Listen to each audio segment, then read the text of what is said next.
anything else you guys want to share about what you're doing in terms of building community, with building connection? Hi, my name is Edwin. I'm the pastor of the Recovery House of Worship. I'm also an area director here. So some of the things that we've been doing is we've recognized that it's not only for us, our church, just to give you a little context. We have people who come to our church come from broken backgrounds, addicted, from prison, from prostitution, etc., hungry, homeless, etc. And so for us, it's been a question of not how we just keep the Sunday service going. It's been a question of how can we minister to hurting people. Now, you all have broken people in your congregations, of course, but ours kind of wear them on their sleeve. And so some of the things that we've been saying is that we don't just have a virus to contend with, we have a disease of addiction. And so how can we do that? So how can we have people who, if they are isolated, tend to fall back on what they've known, which is addiction, using heroin, crack, etc. And so what we've done is we've created a slew of, we're partial to Zoom, and we've used Zoom, and they have breakout sessions. So, you can get 20 people in a thing, in a Zoom meeting. You can actually have breakout sessions. You can tell Zoom how many people you want in a breakout session, 2, 3, 4, whatever. And then you can bring them back when you're ready. And so that's been really, really helpful. Another innovation that we've done is, in order to feed the hungry, we've had sort of like, if you could think of drive-through windows at McDonald's, that's how we've been functioning within the context of our soup kitchen. Our soup kitchen has been still busy. In fact, a little bit busier now, a little bit busier than ever. So we've been 4 days a week, Sunday, Monday, Tuesday, and Friday, been giving out a hot meal for breakfast, but it's to go. And so we've been doing that. And then what we've also been doing is we've been trying to get creative, because we still have to house the homeless guys that are here. And so we decided that in a spirit of not, like, one of the things that I discovered during this crisis that I have to figure out how to manage is my energy. I'm busier than ever now, and I'm limited. And I gotta say, so what I decided to say no to, and this could be controversial, you guys, I hope you hear it with the heart that I'm saying that.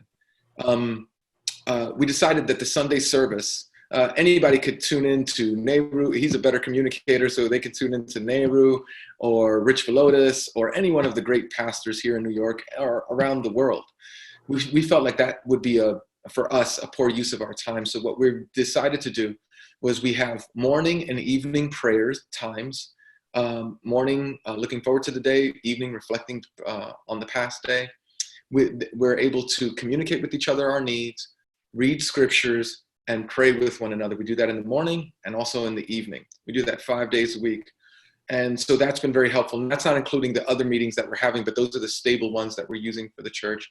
And we've been asking people in each one of those meetings to tell their networks, even if they're not saved, that there is a church who's caring for the spiritual, physical, housing needs of all that we can during this crisis.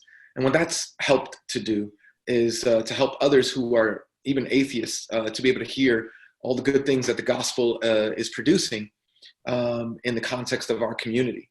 And so we're grateful for a good reputation for the gospel, and we're also grateful that those people will actually support our church, even though they don't come to the church, even though they're not believers, but now they've left a way for us to respond to them via the email or their text messages, and we're able to communicate with them that way, thanking them, inviting them to a service, letting them know we're for them.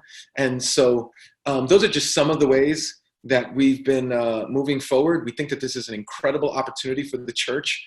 We think that it's a great time to read Jesus's instructions about not putting new wine in old wineskins, and figure out new ways of being able to communicate the gospel in such a way that we could win many who are far from Christ. So that's some of the things that we've been doing. Sorry for coming on late. I was actually in another meeting. And so grateful for your leadership, Dave. Thanks for convening us. And that's some of the things that we're doing. Thanks, Edwin. Yeah, you're in a very different context than most of us right now, you and Nehru in particular. How else are you guys thinking about staying on mission in this new context? Yeah, well, that's a great question. One of the things that we've said over and over, and is I've been pleading with our people. I go, for the last 20 years, we've been saying this building is not the church. We've been saying that, and now I hope you believe us. The church is something more magnificent than this building, more magnificent than this particular sacred hour that we meet. And so the church is vast and beautiful. And as C.S. Lewis said in Screwtape Letters, it's an army with banners that's like fierce. And so we've been reminding people. And one of the things that we've been doing is giving them a simple process to lead people into community and prayer and scripture. So we'll have a scripture and a simple thing like Acts, ACTS, right? You guys know this, your pastors. Adoration, confession, thanksgiving, supplication. And so they can pray for each other. They can, they can adore, they can confess, they can give thanksgiving, and they can share things, but they can also read the scriptures. Now, by doing that, what we've done is we're trying to turn our motto is we're turning spectators into missionaries. Spectators into missionaries. Guys who have come for the Sunday service for years, have more gospel information than they need to, and have never shared it with anyone else. They're full on gospel information. And that's why we decided, you don't need another Bible study. You need to go ahead and share whatever you just learned in the last Bible study that you've heard 1,000 times. And so one of the things that we've been doing with that is that we've created a central,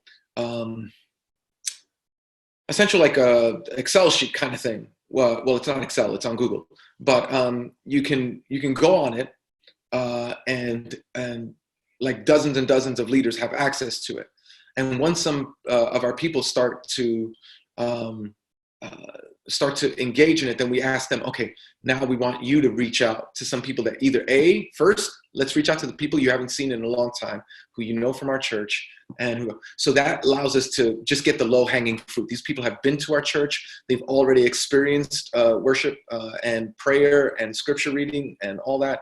And so that's the low-hanging fruit. And we believe that those people are coming in droves. Just yesterday, half of my prayer room at 7:30 at night was filled with people who were just saying, wow, Pastor, it's been a long time. I can't believe the coronavirus made me come back to church. I was like, yeah, I know. And so that's the low-hanging fruit. And then what we're asking people to do is take one step further and go to their neighbors and people who haven't been to our place and tell them the story of what God is doing here. We are feeding the hungry, housing the homeless, clothing the naked, that we're taking care of the spiritual needs of those within our community, and let them celebrate God, do what the scriptures say, that that they would see your good deeds and marvel at God. And so that's some else of what we're doing in order to be able to evangelize, get our people engaged, and share the gospel in a winsome and yet a necessary way. Thanks, Edwin. How about